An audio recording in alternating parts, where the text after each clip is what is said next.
Misteri kematian John Lennon. Ayo kita pecahkan.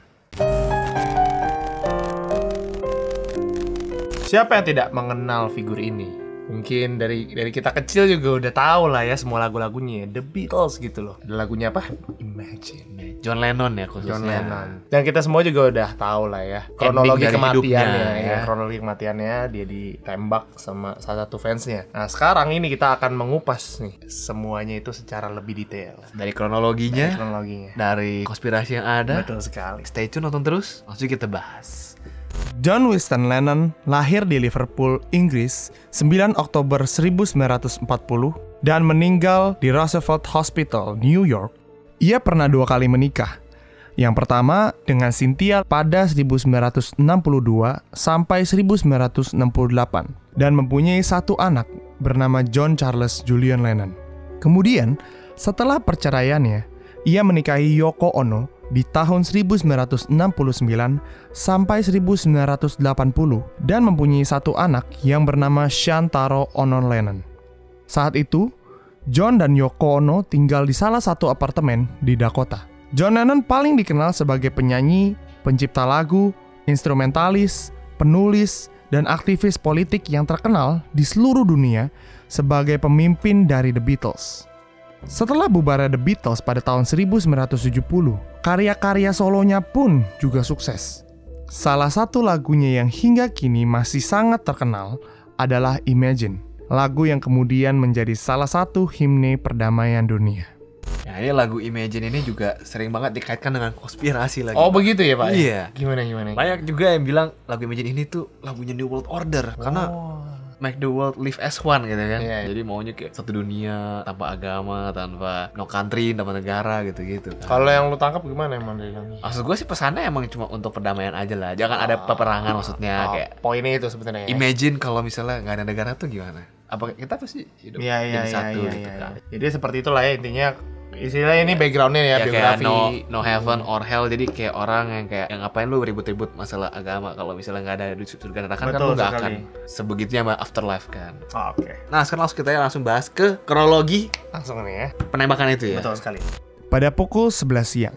Saat itu seorang fotografer majalah Rolling Stones bernama Annie Leibovitz ditugasi untuk mengabadikan foto John dan istrinya sebagai sampul majalah Rolling Stones dan akan diterbitkan pada tanggal 22 Januari 1981. Pada pukul 12.40 siang, salah satu karyawan dari radio San Francisco tiba di Dakota untuk mewawancarai John dan Yoko Ono untuk mempromosikan album Double Fantasy. Saat itu, John terlihat sangat senang dan antusias. Ketika diwawancarai, John sempat mengatakan, "Saya menganggap pekerjaan saya ini tidak akan selesai sampai saya mati dan dikuburkan. Dan saya berharap itu waktu yang sangat lama." Pada pukul 5 sore, John dan Yoko meninggalkan Dakota karena sudah memiliki janji dengan salah satu studio rekaman. Pada saat itu, ketika sedang berjalan, John melihat Mark David Chapman yang sedang memegang salinan Double Fantasy. Kemudian, John menghampirinya dan bertanya, "Apakah kamu ingin saya untuk menandatanganinya?" Mark hanya diam dan menunduk.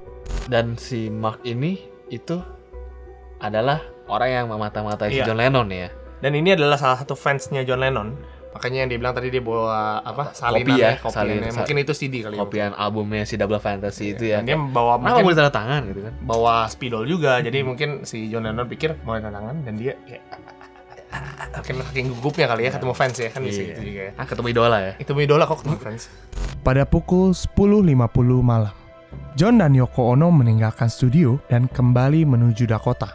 Ketika menuruni kendaraannya, John sempat melihat seorang pemuda yang sedang memperhatikan ia. John mengenali orang itu karena baru beberapa jam lalu ia temui dan masih memegang salinan Double Fantasy di tangannya.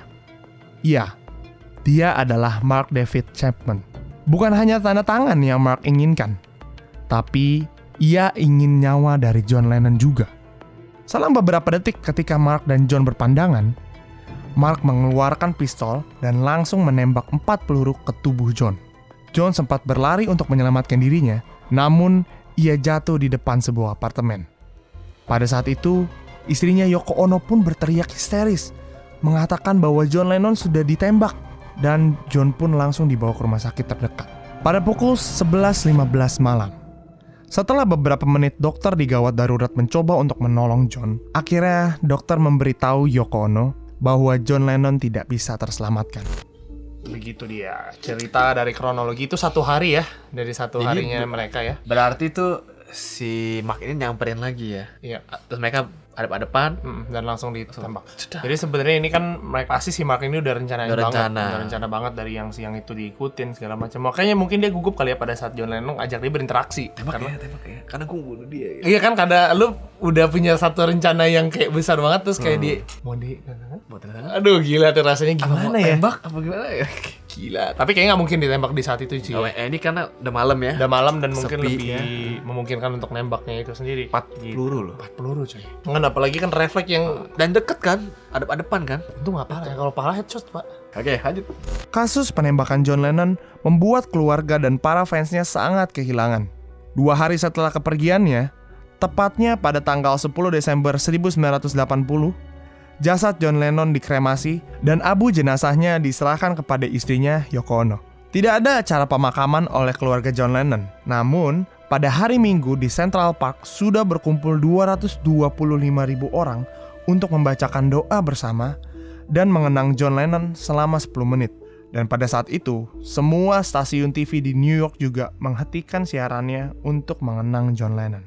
Setelah kematian suaminya, Yoko Ono tetap tinggal di apartemen Dakota. Dan di seberang apartemennya terdapat Strawberry Fields yang merupakan bangunan peringatan untuk mengenang John Lennon. Di tengah bangunan itu tertulis tulisan Imagine yang cukup terkenal. Ya, John Lennon kan sebenarnya kelahiran tadi kan Liverpool, Inggris ya. Iya, betul. Dan dia sekali. meninggal di Amerika. Saking dia bener-bener apa ya, itu suatu tokoh yang cukup ini banget besar ya. Cukup berpengaruh juga sampai siaran TV diberhentikan untuk mengenang John Lennon. Gila. Ya, gambar ini kali ya, gambar berita duka gitu ya. Iya. Misalkan kayak kalau selama ada 10 menit ya tadi ya, kalau untuk selama doanya itu. Pertandingan bola pada zaman itu juga komentatornya selingin dengan ucapan bela sungkawa juga. Gila banget ya. Sepowerful itu emang. Sepowerful itu banget. The Beatles kan dulu, wah banget bos. Iya, juga sekarang juga. Banyak yang mengeluarkan teori-teori konspirasi terkait kematian John Lennon. Salah satunya, Biro Investigasi Federal atau FBI mengaku sempat memata-matain John Lennon sebelum ia tewas. Alasan FBI yaitu karena John Lennon sangat dekat dengan tokoh-tokoh gerakan Kiri Baru di Amerika Serikat. Kiri Baru adalah sebutan untuk gerakan pemuda mahasiswa, pasifis, ekologis, feminis, dan beragam spektrum lainnya yang disatukan dalam momen anti-perang Vietnam serta perang nuklir di Amerika Serikat, serta banyak negara di Eropa pada era 1960-an. FBI menanamkan agen-agennya di banyak kelompok Kiri Baru, terutama yang dekat dengan John Lennon. Salah satu kelompoknya yaitu The Youth International Party atau Partai Pemuda Internasional, tempat John sering berdiskusi. Berdasarkan pemetaan itulah, FBI dalam dokumennya mengindikasikan John juga terjangkit virus Kiri Baru. Apalagi selepas dari The Beatles dan ia bersolo karir. Bahkan, Presiden Amerika Serikat saat itu, Richard Nixon, dan Senator Partai Republik Storm Thurmond menempatkan Lennon sebagai musuh nomor satunya. Tak hanya FBI, John Lennon juga dalam pengawasan Dinas Rahasia Inggris, MI5. Yang diduga John memberi dana ke sejumlah organisasi yang mereka anggap teroris.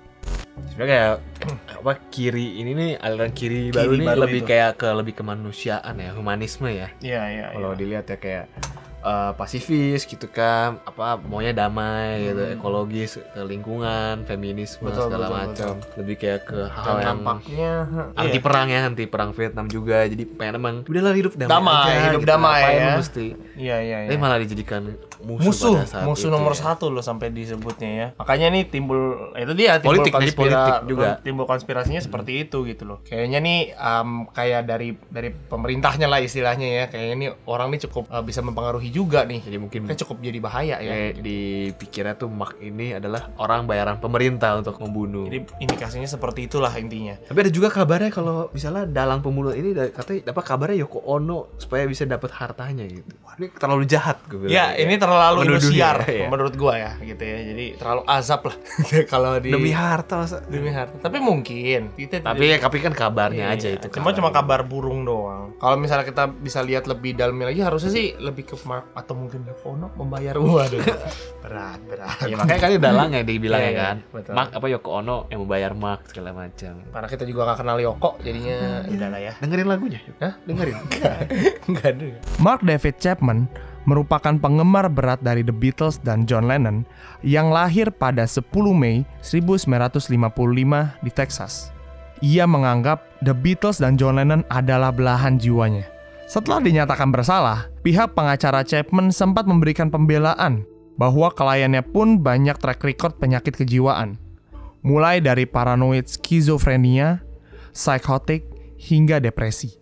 Semua penyakit tersebut dikabarkan timbul karena masa kecil Champ yang sering mendapatkan kekerasan dari orang tuanya dan lingkungannya. Banyak orang percaya jika Mark David Chapman hanyalah alat pemerintahan untuk menghabisi nyawa John Lennon. Caranya adalah dengan cuci otak lewat buku karya J.D. Salinger yang berjudul Catcher in the Rye. Buku ini disebut memberikan banyak sugesti negatif kepada Mark David Chapman untuk membunuh John Lennon. Nah, itu dia. Jadi cukup di ini ya. Latar belakangnya udah banyak. Dicuci otaknya intinya. Pertama kan latar belakangnya udah banyak penyakit mental juga dan dicuci otak abis itu. Udah jadi gampang lengkap ya. banget. Ditambah mungkin itu tadi ya, dia kan adalah sebuah penggemar John Lennon, dia pengen menghabisi nyawa John Lennon gitu ya. Ada juga jadi emang beritanya juga tuh kalau si Mark ini pengen bunuh supaya kayak dia namanya bisa dikenal sebagai pembunuh John Lennon. John Jadi Lennon istilahnya gitu. kalau di berita-berita gitu ya, maksudnya jadi dia satu saking ingin belahannya pengen dikaitkan sama karena udah belahan jiwanya gitu kan, istilahnya kan nama dia harus ada nama John Lennonnya juga.